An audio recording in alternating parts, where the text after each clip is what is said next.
सभी स्वस्थ हो, मस्त हो, जबरदस्त हो, तंदुरुस्त हो।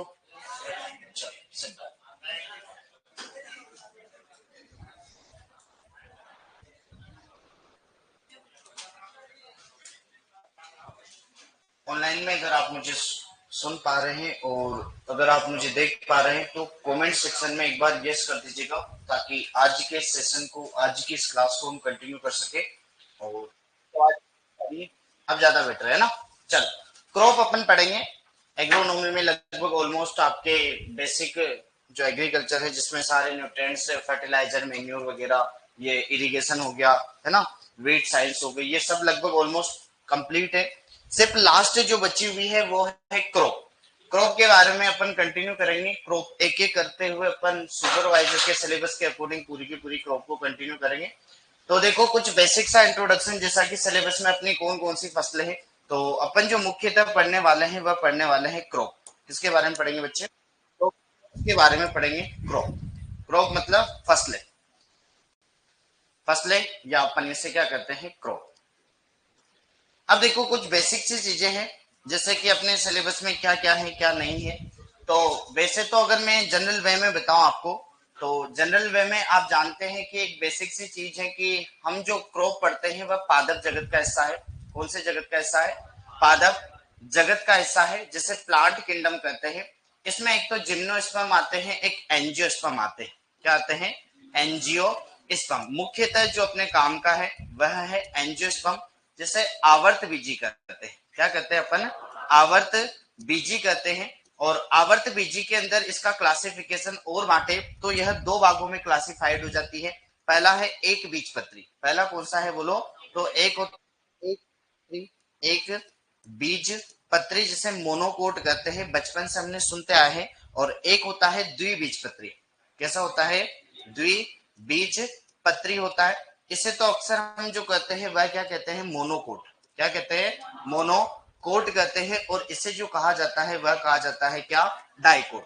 तो जनरल वे में अगर सिंपल सा प्रश्न अगर पूछ ले, एक बार के लिए समझ लो, जनरल वे में अगर सिंपल सा प्रश्न पूछ ले कि मोनोकोट के एग्जाम्पल्स कौन से होते हैं और डाइकोट के एग्जाम्पल कौन से होते हैं, तो एक सीधा सा सबसे आसान सा प्रश्न जो आता है वह यही आता है। तो देखो, अगर मैं कहूं कि अपना जो परिवार है ग्रेमनी परिवार, कौन सा परिवार है?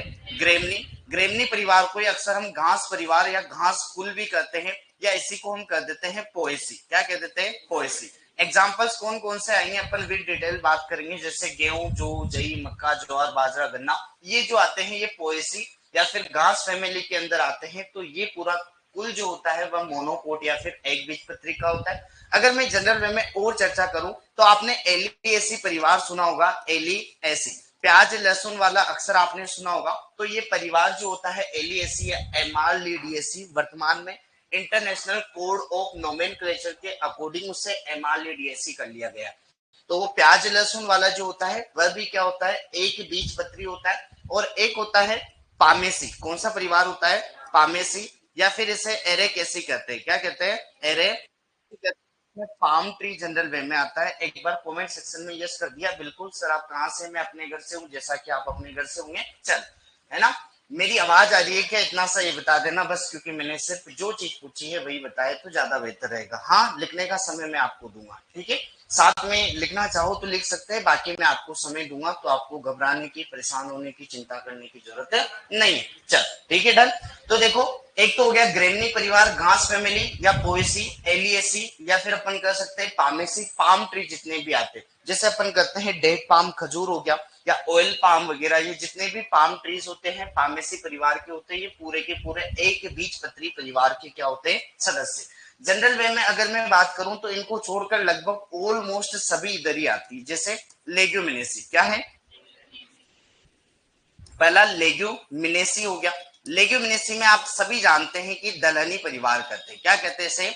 दलहनी परिवार करते हैं। या फिर मैं कह सकता हूं इसे पल्सेज क्रॉप, या फिर कह सकता हूं फेबेसी, या फिर कह सकता हूं पेपेलियोनेसी। जनरल वे में अपन चर्चा करेंगे सारे नाम, उसकी कोई दिक्कत नहीं है। एक बार वाइब्रेट हो रहा है, इतना ठीक है क्या? ये ठीक है? वॉल्यूम थोड़ा तेज करूं? अब ठीक है, क्योंकि थोड़ा सा, हाँ चल। और बाद में अगर मैं चर्चा करूं तो बाकी सारी फैमिली ले लो, जैसे कंपोजिटी हो गया। क्या हो गया? कंपोजिटी, कंपोजिटी या फिर इसी को कहा जाता है एस्टर एसिड। क्या कहा जाता है? एस्टर एसिड कहा जाता है कंपोजिटी या फिर एस्टर एसिड हो गया। कंपोजिटी में अपन जानते हैं कि कौन कौन आते हैं, सौंफ वगैरह ये जो आते हैं वो कंपोजिटी में आती है। गेंदा भी आपने पढ़ा होगा, वो भी इधर ही आती है। सौंफ, जीरा, धनिया वगैरह ये सब इधर ही आती है। फिर देखो एक आती है अपनी क्रूसीफेरी। क्या आती है? क्रूसीफेरी। कौन सी आती है? क्रूसीफेरी। क्रूसीफेरी को कहा जाता है अक्सर ब्रेसिक एसिड। क्या कहा जाता है? ब्रेसिकेसी कहा जाता है। और ब्रेसिकेसी के अंदर तो देखो दो परिवार आते हैं। अगर एग्रोनॉमी सस्य विज्ञान की चर्चा करूं तो अपना सरसों परिवार, जिसमें सरसों हो गई, पहाड़ी सरसों हो गई, राई हो गई, पीली सरसों हो गई, तारामीरा हो गई। और अगर बेसिक रेसिपी की अगर मैं बात करूं तो उसमें कोल क्रॉप सारी की सारी गोभियां, फूल गोभी, पत्ता गोभी, गांठ गोभी और ब्रोकली आ जाती है। ये पूरा का पूरा क्या आता है? डाइकोट हो गया। फिर देखो पेडालियसी की अगर मैं बात करूं, पेडालियसी में तिल आ जाता है, क्योंकि ये तिल जो होता है वह भी किधर आता है? द्विबीजपत्री। लगभग ऑलमोस्ट इधर ही आएंगे। लाइनम यूसिटेटिकम जैसे तिल वगैरह हो गया, कपास हो गया, अलसी हो गया। क्या हो गया? अलसी, अलसी जैसे लाइनेसी या लाइनेसी कह दो, या इसको लीनिएसी कहते हैं। क्या कहते हैं जनरल वे में? तो लीनी ऐसी होता है, परंतु प्रीनाउंसिएशन के अकॉर्डिंग तो जनरल वे में अपन इसे लाइन ऐसी कहते हैं। लाइनम यूसिटेटिकम जिसका बोटनिकल नेम है। तो ये सारे के सारे, चाहे U4BSc कह दो, क्या कह दो? U4BSc हम कह सकते हैं। U4BSc में आंवला, अरंडी, रतनजोत वगैरह, ये जेट्रोपा वगैरह सारे के सारे प्लांट्स आते हैं। ये सारे क्या है? डाइकोट्स। तो ऐसे अपन यहाँ पर एक शब्द लिख सकते हैं आदि। आदि मतलब जो भी आते हैं मोस्ट ऑफ जनरल वे में क्या आएंगे? तो वह आएंगे डाइकोट्स। तो जनरल वे में हमने क्या किया कि फसलें हमने चर्चा करी कि मानव जो अन्न उगाता है या एक साथ जो भी मतलब पौधों का समूह उगाता है उन्हें फसलें कहते हैं। जनरल वे में कहीं पूछता नहीं, पौधों का समूह जो उगाता है उसे क्या कहते हैं? फसलें। फसलें जो होती है पादप जगत मतलब प्लांट किंगडम का हिस्सा है। एनिमल किंगडम अपन जनरल वे में पढ़ते नहीं, एग्रीकल्चर में पूरा प्लांट किंगडम चलता है क्योंकि क्रॉप साइंस अपनी है। और एंजियोस्पर्म का हिस्सा होती है। एंजियोस्पर्म के अंदर अगर मैं कहूँ आवृतबीजी होता है, जिसमें एक बीजपत्री और द्विबीजपत्री। फिर अगर मैं चर्चा करूं तो एक बीजपत्री मोनोकोट्स में मोस्ट ऑफ ये आती है, और डाइकोट्स में क्या आते हैं? इतने सारे परिवार। इनके एग्जाम्पल क्या होते हैं वो अपन परिवार के साथ देखेंगे। तो चाहो तो आप इतना सा लिख लो पहले। चलो ऑनलाइन में अब पूछो, अब पूछो जो पूछना है। बोटनिकल नेम का क्लासिफिकेशन पढ़ेंगे तब अपन करेंगे। ठीक है दोस्त? ललित भाई, स्पेलिंग बहुत गलत लिख दिया आपने। सर आवाज सही से नहीं आ रही। सही से आ रही, चेक, एक बार चेक करो। दीपक भाई रिफ्रेश करो। नोट्स देंगे, नोट्स लिखो भाई। कहां तक नोट्स लोगे? जब जरूरत पड़ेगी तब दे देंगे, अभी तो लिखो। राम सिंह गुज्जर भाई, पहले सीमांशु ने बताया, बिल्कुल सही बताया।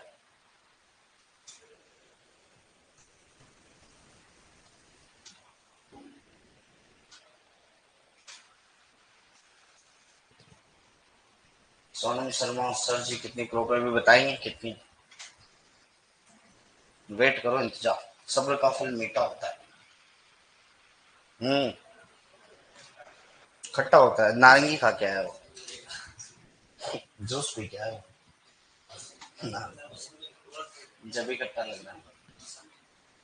कोई बात नहीं, अभी तो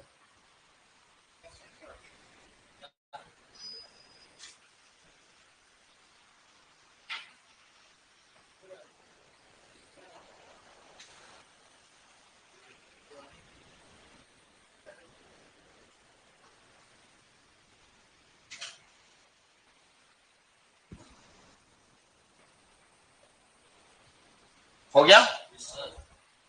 चलो नेक्स्ट कर दूं। यहां तक तो हो ही गया होगा।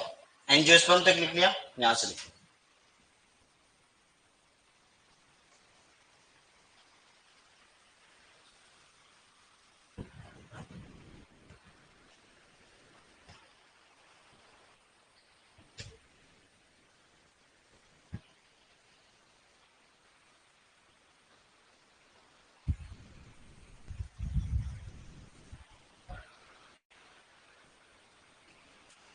हाँ, तुम्हारे चैट ऑप्शन सब कुछ आ रहे हैं। सुनो भाई, जेट का रिजल्ट आ सकता है 5:30 बजे अप्रोक्सीमेटली टाइम है।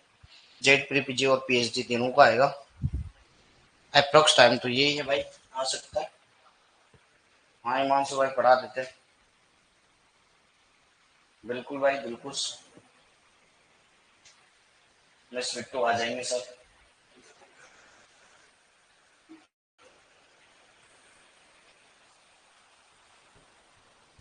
हो गया।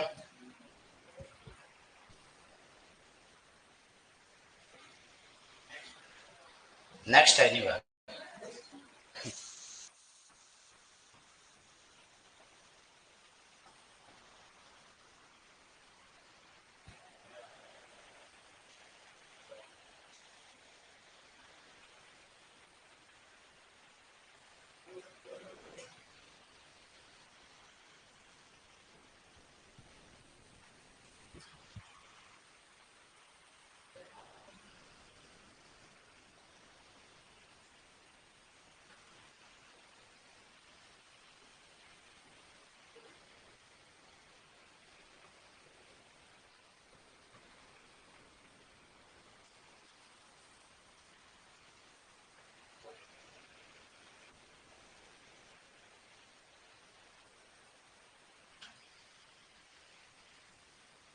हो गया।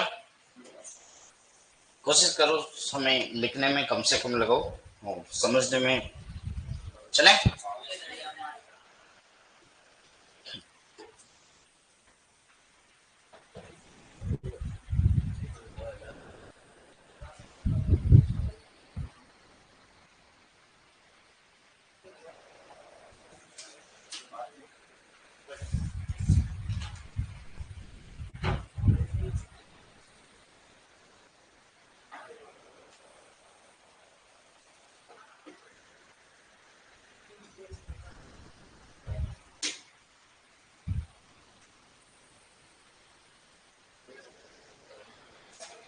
चल चलते। अब देखो अपने सिलेबस की देखते हैं कि अपने सिलेबस में जो RSMSSB बोर्ड होती है, राजस्थान कर्मचारी चयन बोर्ड, उसके अकॉर्डिंग अपने सिलेबस में कितनी क्या क्रॉप्स दे रखी है उसकी चर्चा करते हैं और सभी को भी डिटेल पढ़ेंगे एक एक करते हुए। पर पहले अपने फसलों का क्लासिफिकेशन पढ़ेंगे, एक बेसिक सा नॉलेज, क्योंकि 2-3 दिन तो वही पढ़ेंगे ताकि उससे अपने आधे कंसेप्ट क्लियर होंगे। पहले तो बताओ कि किसके बाकी है, नहीं चले। चल, अगर मैं कहूं कि RSMSSB बोर्ड के अकॉर्डिंग वो क्लासिफिकेशन अगर मैं देखूं तो देखो फसलें कैसे कैसे बांटी हुई उसने। तो लगभग फसलों का वर्गीकरण पहले अपने दे रखा है कुछ अनाज वाली फसलें। पहले हमें क्या दे रखी है, अनाज वाली फसलें। आप सभी जानते होंगे जनरल वे में अनाज वाली फसलें। अनाज वाली फसलों के अंदर कौन कौन सी आती है, तो आप जानते होंगे कि गेहूं जौ जई कौन कौन सी आती है। एक तो गेहूं आ गया, एक आ गया जो आ गया, एक है जय। जय अक्सर यहाँ पर दी नहीं हुई है, कोष्टक में डाला हुआ है, मतलब नहीं है, परंतु हाँ इसका प्रश्न आता है। हाँ इसका प्रश्न आता है तो पढ़ना जरूरी है। गेहूं जो जई हो गई, एक हो गया ज्वार, एक हो जाती है मक्का और एक हो जाती है बाजरा, और एक है धान अपनी जिसे क्या कहते हैं चावल, क्या कहते हैं चावल, और एक क्या है गन्ना। हालांकि गन्ना अपन जनरल वे में इसको शुगर क्रॉप्स के अंदर रखते हैं, पर हाँ इधर भी मेंशन कर रखा है शुगर वाली या फिर शर्करा वाली जब फसलें लिखेंगे तब उसमें मैं गन्ना लिखूंगा, तो कोई बात नहीं। अनाज वाली फसलों के अंदर इसलिए काउंट होती है क्योंकि एक परिवार का सदस्य है ना, वो ग्रेमनी परिवार का सदस्य, इसलिए मान लेते हैं। हालांकि वो है कौन सी, शुगर वाली क्रॉप्स, मतलब शर्करा देने वाली फसलें। अगर मैं सेकेंडरी अगर मैं बात करूं तो सेकंड पे आती है लेग्यूम क्रॉप्स, लेग्यूम या लेग्यूमिनेसी। लेग्यूमिनेसी जिसे दलहनी परिवार कहते हैं, क्या कहते हैं दालें कह सकते हैं अपन इन्हें, क्या कह सकते हैं दाल। दालों के अंदर क्या क्या आती है, तो खरीफ और रबी की दालें आती है। जैसे देखो खरीफ की मैं लिख देता हूं पहले, जैसे मूंग मोट उड़द हो गया, क्या हो गया, एक तो हो गया मूंग हो गया, एक क्या हो जाता है मोट हो जाता है, और एक क्या है चौला, एक क्या है उड़द, क्या है उड़द, है ना, मूंग मोट उड़द चौला। और कुछ रबी की है जैसे मटर हो गया, एक मटर आ जाता है, एक क्या आ जाता है चना आ जाता है ना। राजमा को अक्सर बोल देते हैं, हालांकि आती नहीं है, लिखी हुई नहीं। तो राजमा है, मटर है, चना है ना, और अरहर है अपनी, अरहर पिजन पी, अरहर, अरहर। तो ऐसे करते अर हर हर महादेव वो वाला, अच्छा, है ना। तो ये है, ऐसे करते करते अपन और भी पढ़ेंगे, ऐसा नहीं कि ये यहीं पर लिखी हुई उसी को पढ़ेंगे, हालांकि पढ़ने में तो अपन और भी पढ़ेंगे जहां जहां से प्रश्न आते हैं ना, लगभग। क्योंकि सिलेबस में अगर एक लाइन लिखा दी कि नीचे लिख देता है वो आदि, आदि का मतलब समझ लो कि उसने जो नहीं दी है वो भी आ जाती है। समझ में आ गई। सिलेबस में अक्सर ये चीजें मेंशन करते हैं, इसलिए मजबूरी है कि अपने को पढ़ना पड़ता है। वो आदि का मतलब वो पता नहीं चाहता क्या है कि मैं कुछ भी दे सकता हूँ, सीधी सी बात, ताकि कोई करेक्शन कोई भी मतलब रिट नहीं लगा सकते कि आउट ऑफ सिलेबस, क्योंकि वो आदि का अर्थ क्या है ये पता नहीं। चल अब देखो सीधी सी तीसरे नंबर पे अगर मैं डालूं तो एक तो अनाज वाली हो गई, एक लेग्यूमिनेसी हो जाती है, फिर देखो तिलहनी, फिर आ जाती है तिलहनी फसलें। तिलहनी फसलों के अंदर जिससे तेल निकलता है, क्या निकलता है? तेल। अब तेल किस किस से निकलता है आप जानते हैं जनरल वे में, आप कह सकते हैं एक तो देखो एक तो क्या हो जाती है, मूंगफली, सरसों, तिल हो गया, सोयाबीन हो गया, अरंडी हो गई, अलसी हो गई, अलसी, और सूरजमुखी, सूरजमुखी, ये हो जाता। तो इनसे हालांकि तारामीरा वगैरह इन सरसों परिवार में पूरा का पूरा तारामीरा पढ़ेंगे, पहाड़ी राई है ना, पीली राई वगैरह, इनके बारे में जनरल में चर्चा करेंगे। फिर अगर मैं चर्चा करूं तो अनाज हो गई, दालें हो गई, तिलहनी हो गई, फिर आ जाती है अपनी सरकरा वाली, सरकरा फसलें, सरकरा फसलें, सुगर क्रॉप्स। सुगर क्रॉप्स के अंदर कौन कौन आ जाता है आप जानते हैं, कौन है? गन्ना, क्या जानते हैं? गन्ना। और एक होता है चुकंदर। चुकंदर में जनरल वे में हम पढ़ते नहीं है चुकंदर को, क्योंकि चुकंदर जनरल वे में हॉर्टिकल्चर की क्रॉप्स अपन मानते, हालांकि वहीं पे पढ़ते। तो गन्ना और चुकंदर, क्योंकि चुकंदर से भी अपने भारत में क्या बनाई जाती है? सरकरा। फिर है रेसे वाली, ए बी सी डी ई, फिर रेसे वाली, रेसे वाली, रेसे वाली फसलों में अगर मैं चर्चा करूं तो आप जानते हैं, बताओ कौन सी जानते हैं आप? कपास, कपास, जूट, सनई, सनई, और सिसेल भी होती है, हालांकि सिसेल है ना, मेस्टा वगैरह, ये ऐसी क्रॉप्स होती है, रस्सी वगैरह सूतली बनाने के काम में आती है अपने, है ना। और सनई से अपना जो रुपया है ना, वो सन है रुपया सनई से बनता है, याद रखना है ना, अपना रुपया जो बनता है ना वो बनता है सनई से। तो अनाज हो गया, लेग्यूम हो गई, तिलहनी हो गई, सरकरा हो गई, रेसे हो गई, और आती है A B C D E F. और अपनी सोलेनेसी परिवार की आ जाती है जनरली, सोलेनेसी, या फिर मसाले वाली पहले ले लेते हैं, मसाले वाली, मसाले वाली, और हरी खाद वाली भी आती है, A B C D E F G. चल फिर आ जाती है कौन सी? हरी खाद, हरी खाद।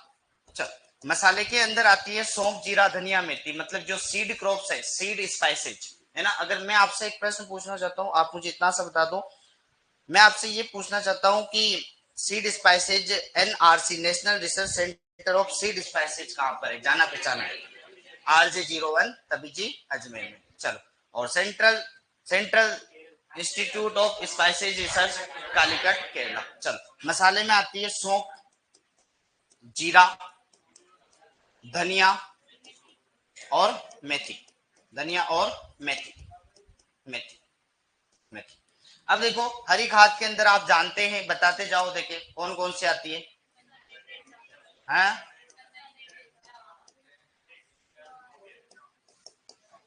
बताओ कौन कौन सी है?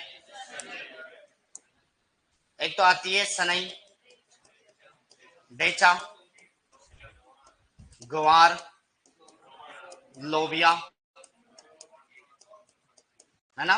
और अपनी जनरल वे में कभी कभी हरी खाद में मूंगफली वगैरह को भी लेते हैं, पर वो उधर आ जाती है, ले सकते हैं, क्योंकि दलहनी फसलों को सभी को काम में ले सकते हैं, किसके रूप में बताओ? तो हरी खाद के उद्दीपक जो स्टिमुलेट करती है, स्टिमुलेट अपन तंबाकू खाते हैं तो वो स्टिमुलेटिव में आती हो, जैसे तंबाकू हो गई, तंबाकू, तंबाकू क्या है? स्टिमुलेटिव क्रॉप के अंदर आती है, क्योंकि अपन कहते हैं कि निकोटीन होता है, निकोटियाना स्पीसीज होता है। तो हाँ, उद्दीपक फसलों के अंदर क्या आएगी? ये वाली। और बताओ, और है सरकरा वाले के अंदर ही आ जाएगा आलू वगैरह। आलू देखो, हालांकि वो सोलेनेसी का है ना, टमाटर, बैंगन, मिर्च, आलू, है ना, ये जो होते हैं सोलेनेसी में, आलू वगैरह। अक्सर आलू और मटर दो ऐसी क्रॉप है जो एग्रो और होर्टी की पैरेलल चलती है, दोनों, क्योंकि वहां पर भी पढ़ते हैं और यहाँ पर भी पढ़ते हैं, ऐसा कोई लोचा नहीं, चाहे तो उसको पढ़ा देंगे, ऐसे कोई दिक्कत नहीं, क्योंकि आलू और मटर दोनों जगह चलती है, ऐसा कोई दिक्कत नहीं, एक जैसी चलती है। सिर्फ फर्क इतना सा है कि पाइसम सेटाइवम आर्वेंस जो पढ़ते हैं वो एग्रोनॉमी वाली क्रॉप्स है, और पाइसम सेटाइवम होटेंस जो पढ़ते हैं वो हॉर्टिकल्चर की क्रॉप्स है, जो कि हरी मटर के लिए, जिसकी अर्केल वगैरह वैरायटी जो फली के साथ वगैरह, ऐसे काम सालविया वगैरह अर्केल है ना, ऐसे कई सारे। चल तो एक बार के लिए इनको भी लिख लो, फसलें अनाज वाली लेग्यूमिनेसी तिलहनी।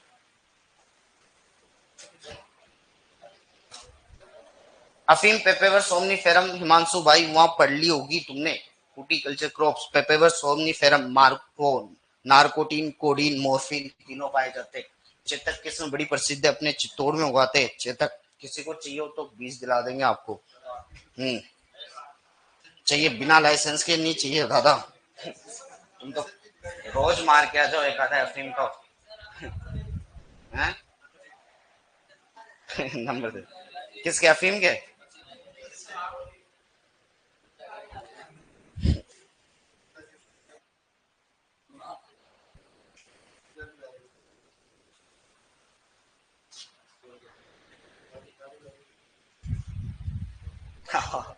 सोनू भाई नहीं है भाई भाई।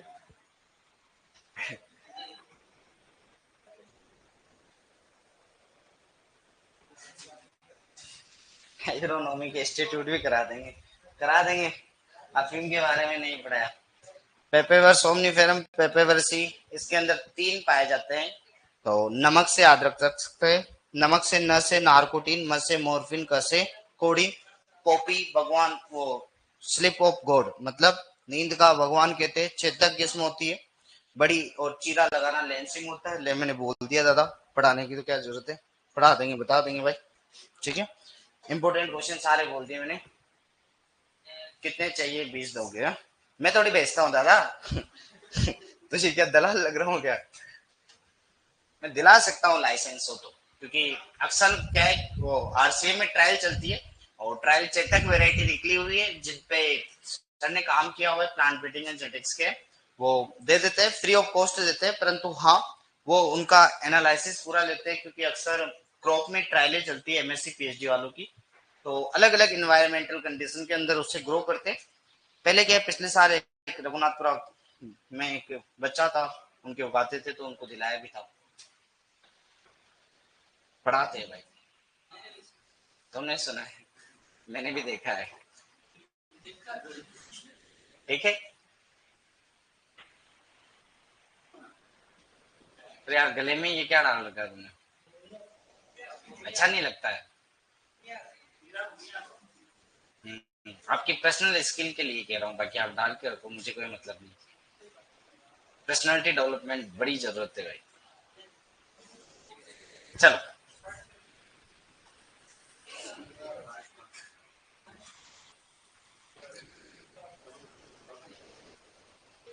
लिखो लिखो, जल्दी जल्दी लिखो रे यार, आधा घंटा ऐसे तो, आधा टाइम तो यूं निकाल दोगे तुम। हम्म, साथ साथ लिख लेते हो क्या? हम्म, नहीं लिखो क्या?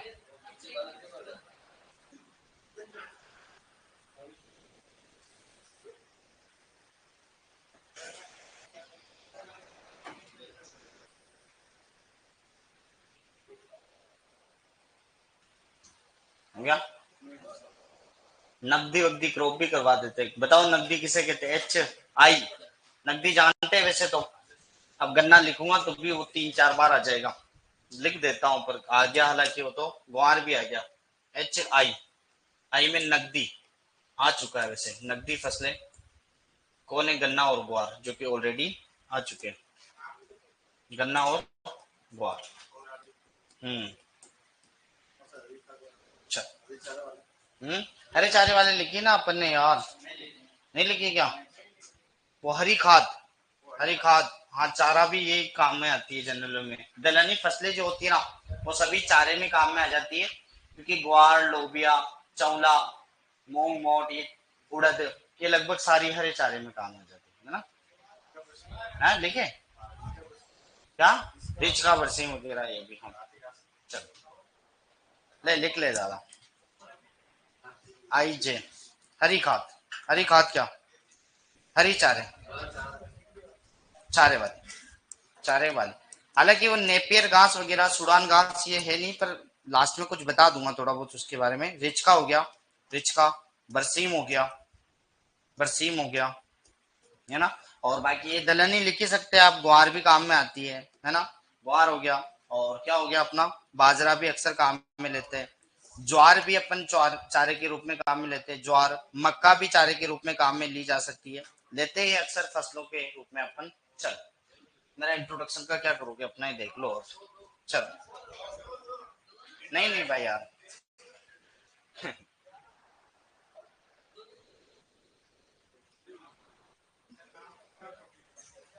धीरे धीरे जानोगे। रिचका, बरसीम, ग्वार, बाजरा, ज्वार, मक्का, है ना। लगा रखी है भाई, तू भी लगा ले। चश्मा मैंने भी लगा रखी है और तू भी लगा ले। ठीक है दादा, एनी डाउट।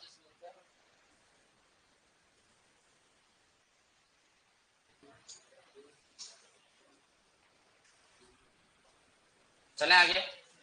चलो, एक बेसिक सा नोट करते हुए फिर अपन फसलों का वर्गीकरण चालू करते हैं। बेसिक सा नोट है क्योंकि बार बार चर्चा नहीं करूंगा उस पर, 2 ही लाइन का नोट है। चल, कर ली होगी हालांकि आपने, ऐसा मैं मानता हूँ, नहीं भी करी होगी तो यहाँ तक मैं कर देता हूँ।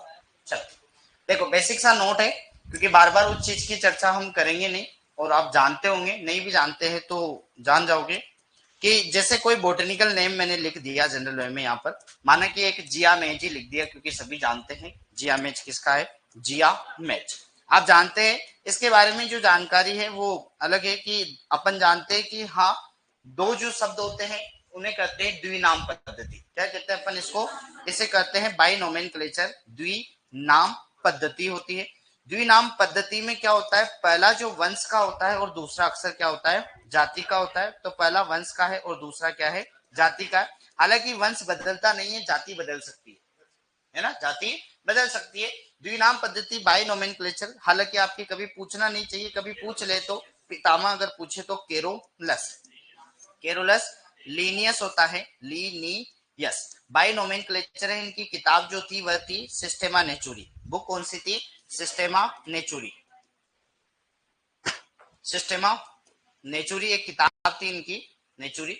इस किताब के अंदर इन्होंने मेंशन किया था, ये क्या इसकी बुक है। चल, इनके अंदर इन्होंने क्या है, एक बोटेनिकल नेम दिए, एक जूलॉजिकल नेम दिए। बोटेनिकल नेम अक्सर प्लांट्स के लिए, वानस्पतिक चीजों के लिए है, और जूलॉजिकल नेम अक्सर जंतुओं के लिए है। तो इन्होंने कई सारे नियम कायदे में बोल के बता रहा हूँ क्योंकि अक्सर वो पूछते नहीं है, पर आपको याद होना चाहिए हमेशा। बोटनिकल नेम के नीचे हमेशा अंडरलाइन करना चाहिए अगर आप सब्जेक्टिव पेपर लिख रहे हैं तो, पर आपके नहीं है, ऑब्जेक्टिव है, परंतु हाँ याद होना चाहिए हमें, क्योंकि हम ऐसे स्टैंडर्ड के बच्चे हैं, 12th पास आउट हुए। 12th पास आउट का मतलब है कि हाँ, सुपरवाइजर के लिए एलिजिबल यही है। तो लगभग हो सकता है किसी की बीएससी हो, ऐसी कोई बात नहीं, पर एलिजिबिलिटी वही की मानेंगे जो उसके लिए अलाउड है। चलो, अब देखो, अब सिस्टेमा नेचुरी वगैरह, अब ये है कि अंडरलाइन करना चाहिए इनको। लिखते तो इटैलिक लैंग्वेज के अंदर है, जो हमारे लिए लिखना संभव नहीं होता। तो आप कभी कभी कंप्यूटर में ऐसा करना, किसी चीज को सेलेक्ट करना, सेलेक्ट करने के बाद कंट्रोल प्लस आई दबाओगे तो आप देखोगे कि वो चीजें तिरछी हो जाती है, तो वो इटैलिक लैंग्वेज है। तो इन्होंने कहा कि मत लिखो, अगर आपको इटैलिक लैंग्वेज लिखना नहीं आता, आप ऐसा करो कि उसके नाम के नीचे अंडरलाइन कर लोगे, तो हम मानेंगे कि जो भी आपने नाम लिखा है वो क्या है, एक साइंटिफिक नेम है, मतलब वैज्ञानिक नाम है, वानस्पतिक नाम है, या फिर क्या है, अपना जंतु का वैज्ञानिक नाम है, इतना सा। तो ये कभी पूछ ले जनरल वे में। चल, अब अपन जो फसल पढ़ेंगे वह पढ़ेंगे क्या, फसलों का वर्गीकरण। अब देखो, अब चालू होगा फसलों का वर्गीकरण। फसलों का वर्गीकरण, क्लासिफिकेशन ऑफ क्रॉप्स। पहला सिंपल सा मैं बताता हूं जिसे आप जानते भी होंगे। पहला पढ़ते हैं ऋतु के आधार पर, ऋतु के आधार पर, बेस्ड ऑन सीजन, ऋतु के आधार पर। जनरल में आप जानते हैं कि 3 ऋतुएं होती है, खरीफ, रबी और जायद, खरीफ, रबी और जायद, है ना। तो 3 ऋतुएं होती है। ऋतु के आधार पर एक तरफ लिख देंगे यहां पर ऋतु, यहां पर लिख देंगे ऋतु, यहां पर लिखेंगे बुआई का समय, बुआई का समय, और यहां पर लिखेंगे कटाई का समय, कटाई का समय, और लास्ट में लिखेंगे उसके उदाहरण, उदाहरण एग्जांपल्स। एक टेबल बनाइए।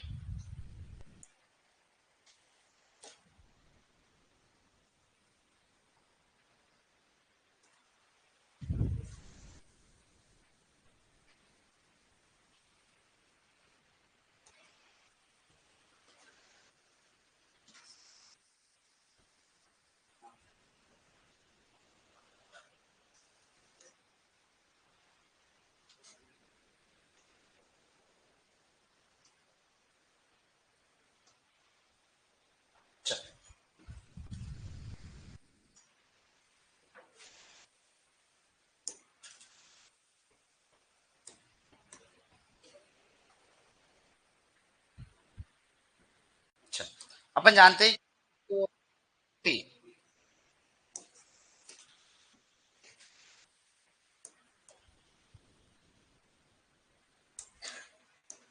अच्छा, पहली ऋतु का नाम जानते हैं, बताओ क्या होती है? खरीफ। बताओ खरीफ की बुआई कब करते हैं? जून जुलाई। बहुत बढ़िया, जून जुलाई। बताओ कटाई कब करते हैं? हैं? सितंबर अक्टूबर, सितंबर अक्टूबर, अक्टूबर, सितंबर अक्टूबर, सितंबर अक्टूबर। चलो उदाहरण बताते जाओ, क्या क्या याद आ रहा है आपको? हैं? एक तो ज्वार मक्का बाजरा, ज्वार मक्का बाजरा। और बताओ। और दलहनी फसलें खरीफ की कई सारी है, जैसे अपन कह सकते हैं गंवार हो गई, मूंग मोट हो गई, मूंग मोट हो गई, सोयाबीन हो गई, मूंगफली हो गई, सोयाबीन। और बताते जाओ। सोयाबीन नहीं मांगी क्या? सोयाबीन हो गई और धान हो गई। बताओ कपास कब बोते हैं? हम्म तो कपास, है ना, ऐसे करते हुए कई सारी आएगी। अपन ऐसा नहीं है कि यहाँ नहीं लिखेंगे तो उसको लिखेंगे नहीं, यहाँ पर जितनी आ जाएगी। फिर देखो दूसरी ऋतु क्या आएगी? दूसरी ऋतु का नाम है खरीफ के बाद रबी। रबी, रबी, रबी को कब बोते हैं बताओ? देखें, अक्टूबर नवंबर, है, अक्टूबर, अक्टूबर से नवंबर। और इनकी कटाई लगभग कब करते हैं? फरवरी एंड मार्च, फरवरी से मार्च। और कौन कौन सी आती है बताओ? एक तो आता है गेहूं, गेहूं आ गया। और बताते जाओ। गेहूं, जौ, जई, चना, मटर मसूर, मटर मसूर। और बताओ। सरसों, सरसों,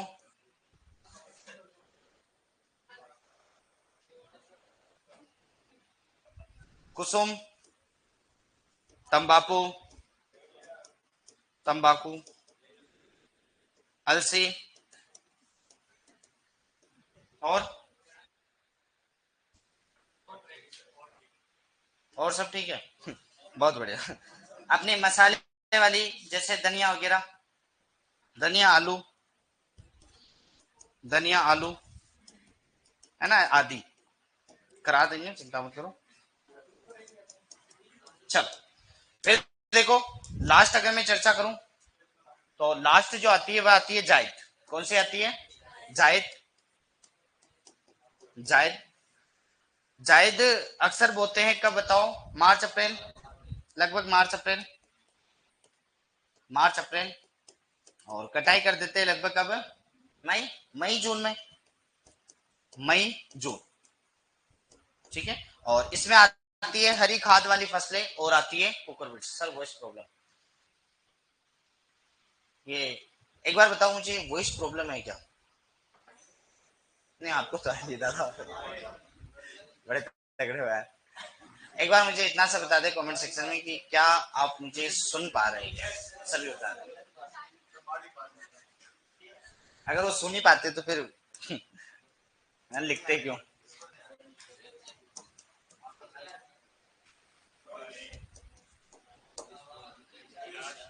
आ रही है आवाज, एक बार रिफ्रेश करो फिर जिसको नहीं आ रही हो। ठीक है। हाँ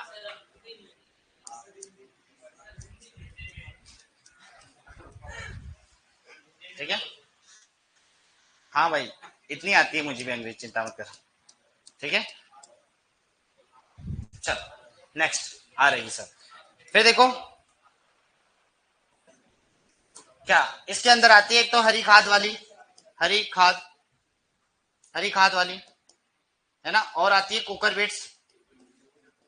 कुकर बीट्स, कुकर बीट्स जानते हैं, खीरा ककड़ी तुरई लौकी तरबूज खरबूजा टिंडा पेठा, ऐसे कई सारे कुकर बीट्स। क्लियर है वो तो। धन्यवाद आपका। आ रही है पर सही से नहीं आ रही, सही से कैसे आती है फिर। अटक अटक है ना। तो 1 मिनट के लिए ये लिख लो। देख लिया, किसी के बाकी देखे बताओ। हाँ लिख लो, लिख लो। दी नाम पद्धति कैरोलस लिनियस सिस्टमा नेचुरी बुक है। फिर फसलों का वर्गीकरण टेबल बना देना है।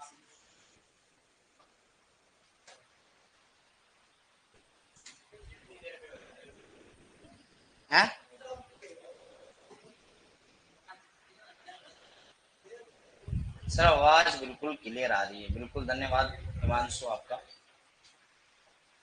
आपका बहुत बहुत धन्यवाद। रफ टेस्टर से बेटर है कि आप उसी में कंटिन्यू कर ले, वो जो आपकी कॉपी होगी ना उसमें कंटिन्यू कर ले, क्योंकि ये काम चढ़ेगा तो आप फिर रफ ही बनाइए फिर। तैयारी ऐसा तो है नहीं कि रफ ही बनाइए पूरे, मतलब सभी सब्जेक्ट की। हाँ? क्यों, सही से बताओ, रफ ही बनाइए क्या। हाँ, अमीरों के अमीर खान हो, गरीबों की जेके सराफ क्यों बने फिर हो। हाँ? चलो नेक्स्ट, किसी की बाकी नहीं, लिख दो। नई कॉपी में नहीं, एग्रोनॉमी की जो कॉपी होगी उसी को कंटिन्यू कर दो, कोई नई मत बनाओ। अब भरा गई हो तो बना लो। तो ये तो 11वीं वाले बच्चे नहीं पूछते रहे यार, जो प्रश्न तुम पूछ रहे हो। हैं 20-22 पेज में। अब यार ज्यादा नहीं ला सकते, जब भरा जाएगी तब नहीं ले आना, अभी तो 20-22 तो भरो। हम्म।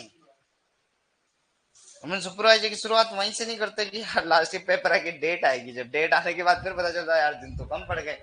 शुरुआत तो करते हैं, बात की बाद में देखा जाएगा, है ना।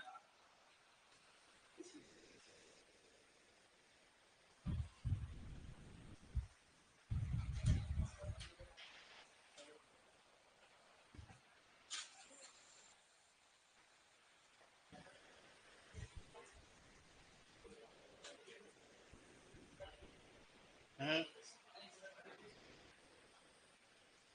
सर वॉइस गूंज रही है, अब तो क्या ही करें।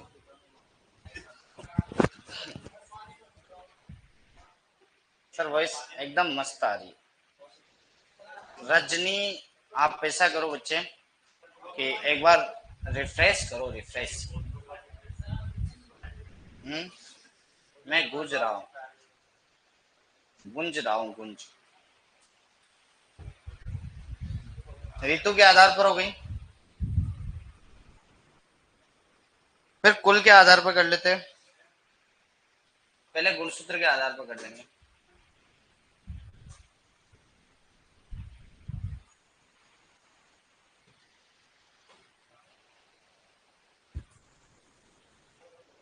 हो गया क्या, देखिए बताओ। सर माइक तो मुंह के पास लाओ, मुंह के अंदर ही डाल रखा है तो ठीक है, बताओ।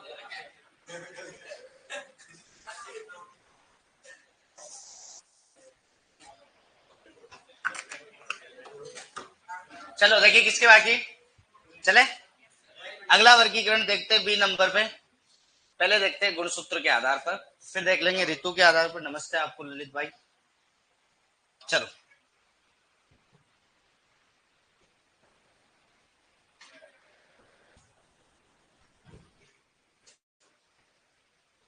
उसको ये बोल दे कि तू सो जा, फिर सही आएगी, बार बार डिस्टर्ब कर रहा जिसको।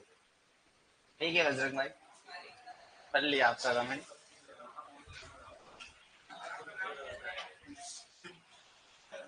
देखिए पीछे कंप्लीट नहीं।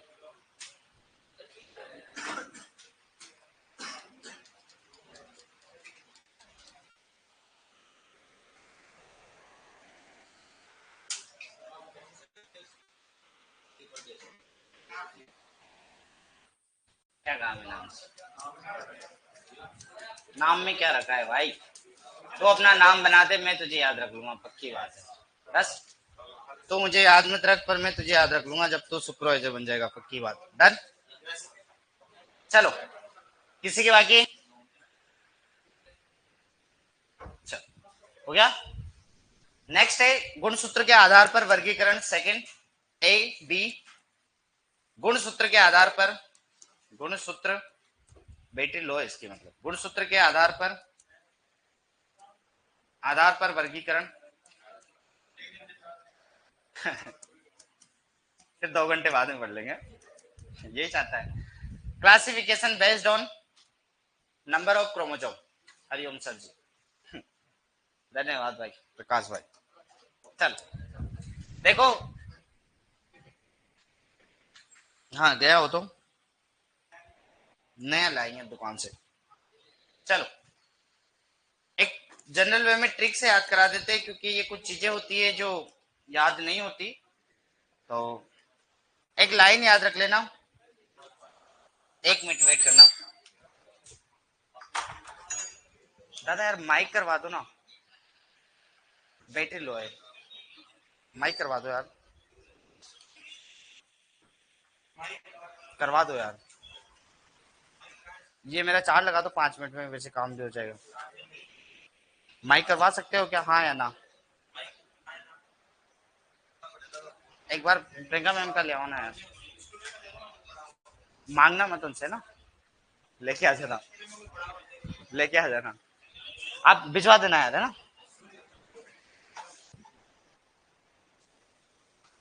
चलो कंटिन्यू करते हैं। देखिए हाँ, जहां तक आता है माइक वहां तक मैं थोड़ा तेज बोल देता हूँ, कोशिश करते हैं, कोशिश करेंगे कि हाँ वैसे भी आ जाए। चलो एक लाइन याद रखनी है, देखो सिंपल सी लाइन है।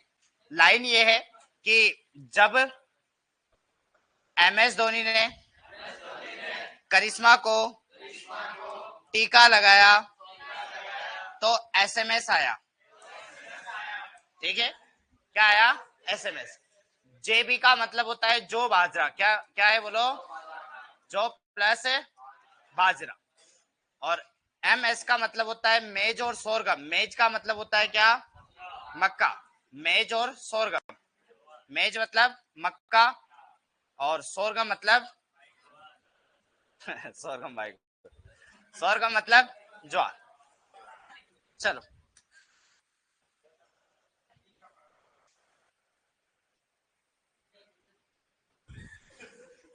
कोई बात नहीं।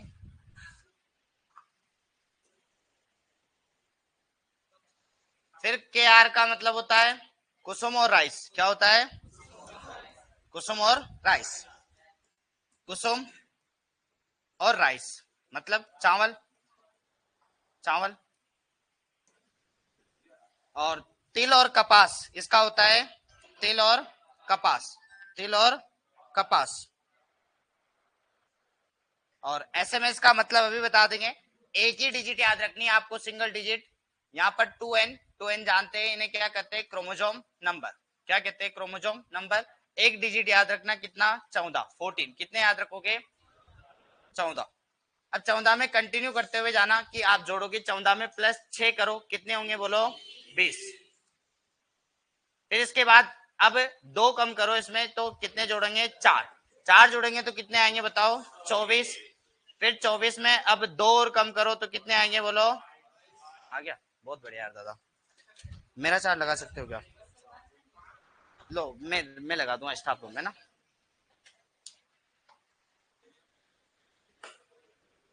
हेलो, हेलो, ठीक ठाक आ रही है क्या?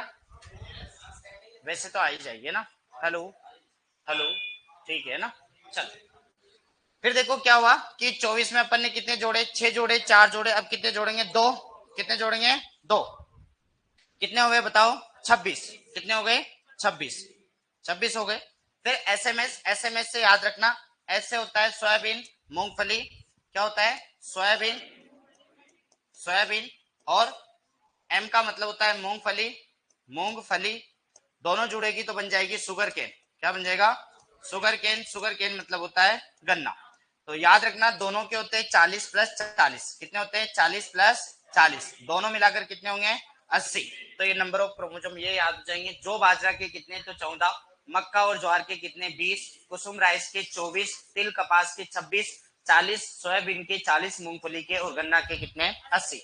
अब देखो, अब याद रखना कि चावल का अगर उल्टा पुल्टा करते, चावल का क्या करते हैं, उल्टा पुल्टा, तो कितने हो जाते हैं, 42। और चावल का भाई अपन जानते हैं एक तो गेहूं होता है, गेहूं के साथ क्या याद रखोगे बताओ, जो तो वहां आ गया, एक क्या बता था, जय। तो गेहूं और जय के कितने हो जाते हैं, इतने। अब देखो कुसुम, कुसुम कहां गया, कुसुम में अगर 10 जोड़ते हैं, कुसुम में अगर क्या करते हैं, 10 जोड़ते हो, तो वह सूरजमुखी के आ जाएंगे। किसके आ जाएंगे, सूरजमुखी के। तो इधर कितने हैं बताओ, कितने हो गए, इधर थे 24, 24 में 10 जोड़ोगे तो कितने हो जाएंगे, 34। तो ये देखो कुछ तो आपको वैसे याद हो जाएंगे, तो टीप लो एक बार के लिए। हाँ वापिस बता दूंगा भाई, क्लास एंड होने के बाद भी मैं वापस जो आज पढ़ा ना उसको रिवाइज करके जाऊंगा, तो आपको घबराना नहीं। आप एनी टाइम मुझसे पूछ सकते, कभी भी पूछ सकते हैं। हॉर्टिकल्चर क्रॉप्स के भी करवा सकते हैं याद, ऐसा कुछ नहीं है, सभी के करवा सकते हैं। नंबर ऑफ क्रोमोसोम याद है ना, कुकर बिट्स के करा देंगे, हाँ वो भी करा देंगे। खीरा के तिलक पर टिंडा पेटा मुस्कुराया, एक ट्रिक है उसकी भी, वो भी करवा देंगे, सभी की करवा देंगे। बस टाइम के अकॉर्डिंग करवाएंगे देखो, क्योंकि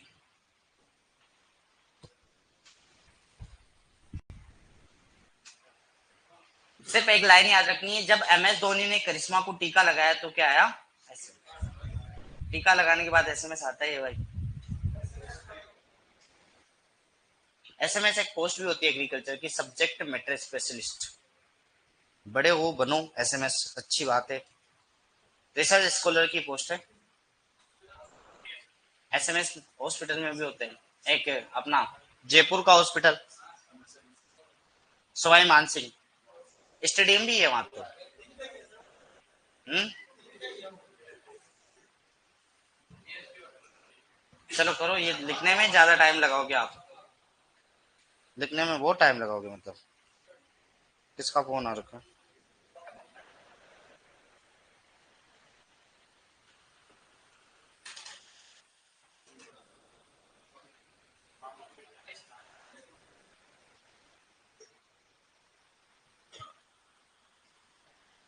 करो थोड़ा सा।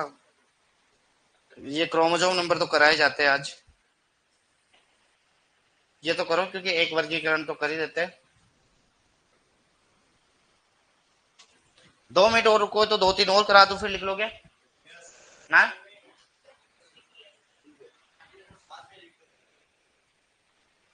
हाँ आप कंटिन्यू करो इसको, मैं नीचे लिख देता हूँ ताकि एक वर्गीकरण अधूरा नहीं छोड़ के चलेंगे अपन।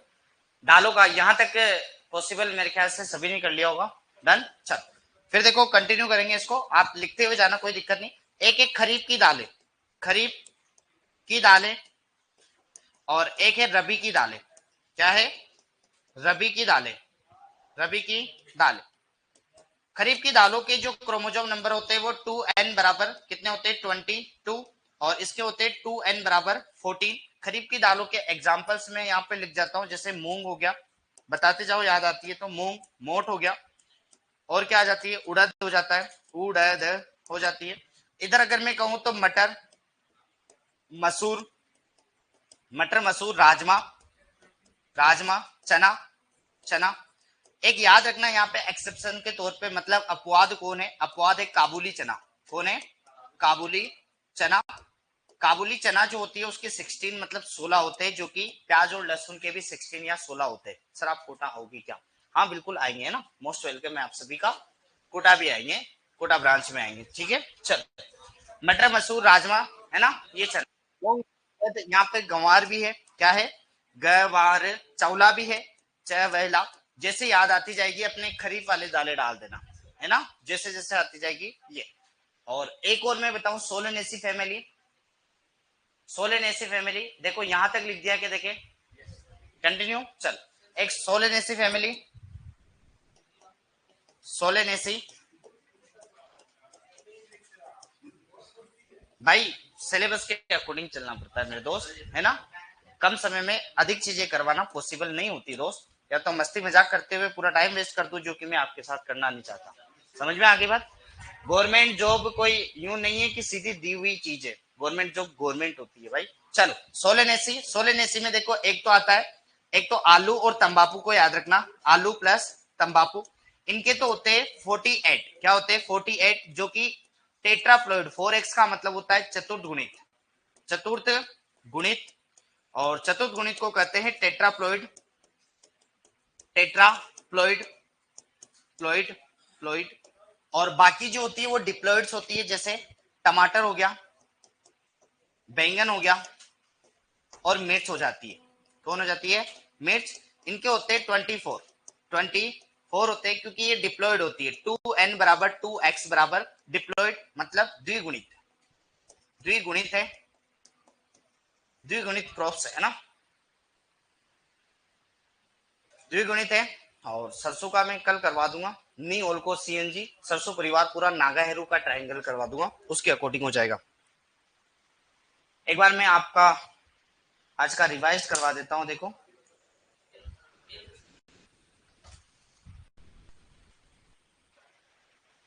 फिर उसके बाद क्लास को खत्म करेंगे।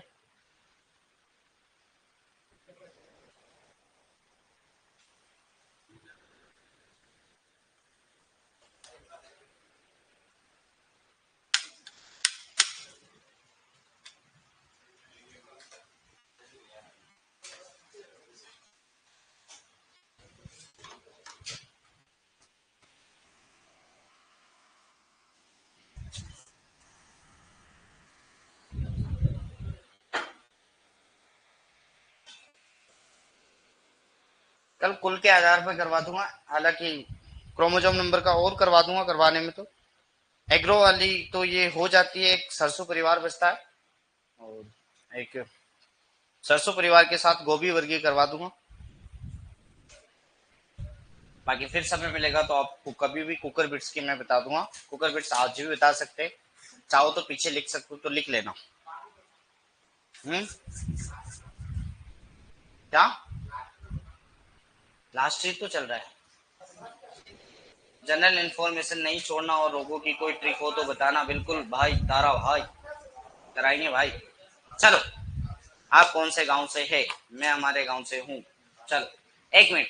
आज हमने देखा, देखो सीधा सा, कि फसलें, फसलें क्या होती है, जो किसान मतलब अपन कह सकते हैं कि जो भी पादपों का समूह जो उगाता है उन्हें फसलें कहते हैं। वो अलग अलग उद्देश्य के लिए उगाई जाती है, जरूरी नहीं कि अन्न के लिए उगाए, जरूरी नहीं कि अन्न के लिए उगाए। तो पादपों का समूह जो उगाता है वह अपने निजी उद्देश्य की पूर्ति के लिए, तो उन्हें फसलें कहते हैं, कोई परिभाषा नहीं। एंजियोस्पर्म, जिम्नोस्पर्म होते हैं, जिम्नोस्पर्म अनावर्त बीजी जो काम के नहीं है, एंजियोस्पर्म जो आवर्त बीजी है, जिनके बीज के ऊपर क्या पाया जाता है, कवर्ड पाया जाता है, आवरण पाया जाता है।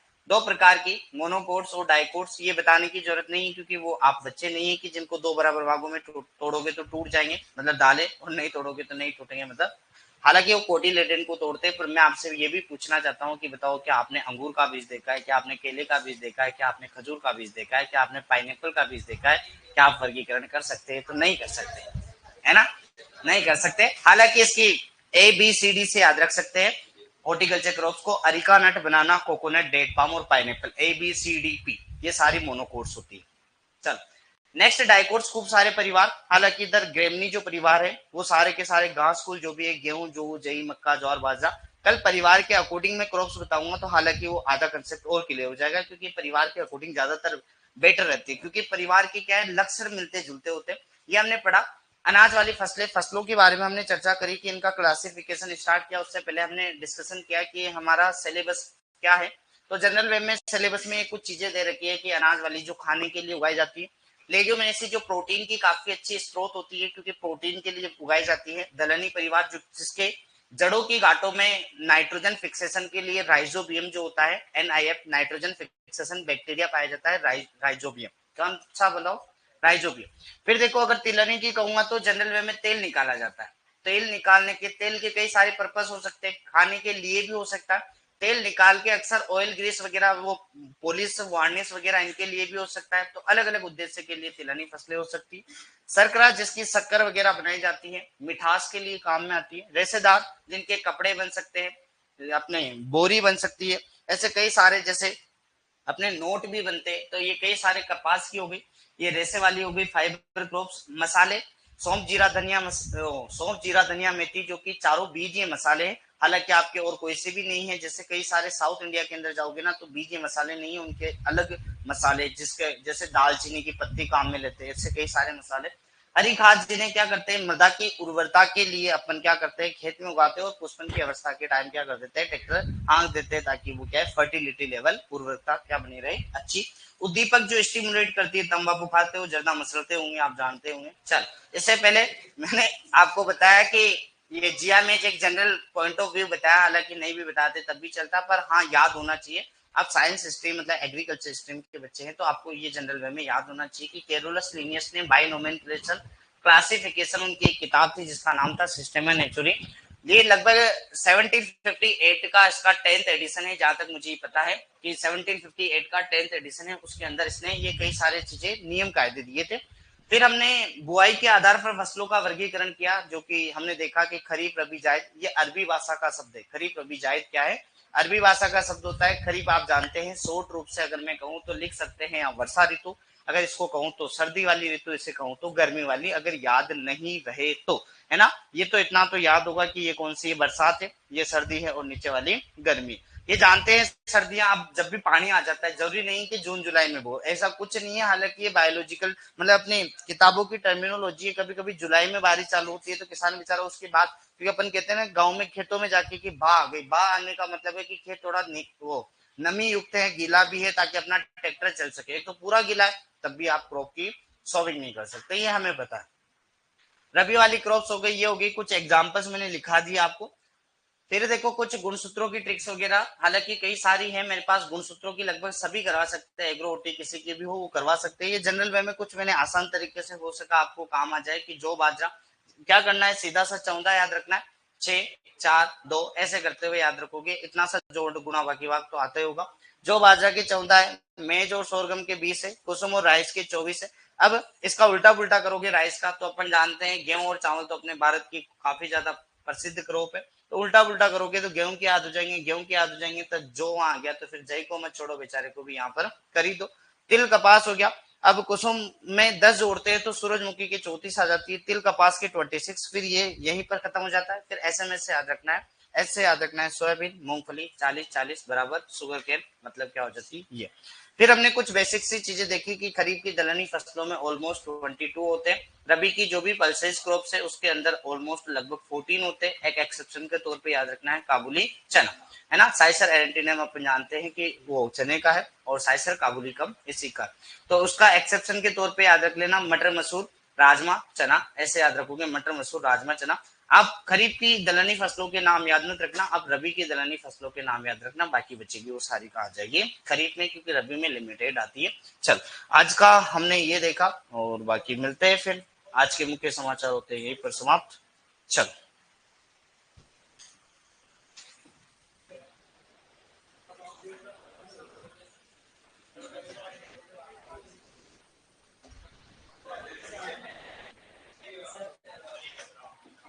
होने दे, वो समझ जाएंगे सर। राधे राधे आप सभी को।